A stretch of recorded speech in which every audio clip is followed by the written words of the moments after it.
এই মুহূর্তে দর্শক বন্ধুগণ আপনারা জানেন 2026-এ যখন বাংলাতে বিধানসভা ভোট, তখন উত্তর পূর্বে রাজ্যে ত্রিপুরাতে এডিসি ভিলেজ নির্বাচনে 28টি আসনে প্রার্থী ঘোষণা করলো বামেরা। কার্যত একটা স্লোগান একটা সময় উঠতো যে পাহাড় যার ক্ষমতা তার, অর্থাৎ জনজাতি ভোটারদের ওপর পুরোপুরি নির্ভরশীল করবে।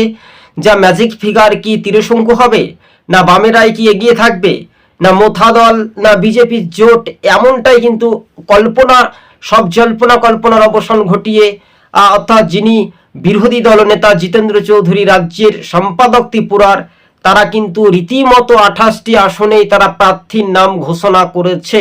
অর্থাৎ 14-14-28 যদি হয় তাহলে ম্যাজিক ফিগার 15টি আসন পেতে হবে। তাহলে এডিসি ভিলেজ নির্বাচনের কতটা কাজ করতে পেরেছে শাসক বনাম বিরোধীরা, পানীয় জলের যে সমস্যা সমাধানটা বারবার করে সিপিআইএম তুলে ধরছে, এবং সেই ব্যাপারটা নিয়ে ত্রিপুরার জনজাতি ভোটারদের মধ্যে কতটা একরাশ এগিয়ে থাকবে একদিকে মোথা, অন্যদিকে কংগ্রেস, সিপিআইএম, বিজেপি, একেবারে চতুর্মুখী লড়াই বলা যেতে পারে। তবে উত্তর পূর্বে রাজ্যে ত্রিপুরাতে 28টি আসনে সিপিআইএম এর প্রার্থী ঘোষণায় ব্যাপক একটা জনপ্রিয়তা প্রভাব কি পাহাড়ে দেখা যাবে?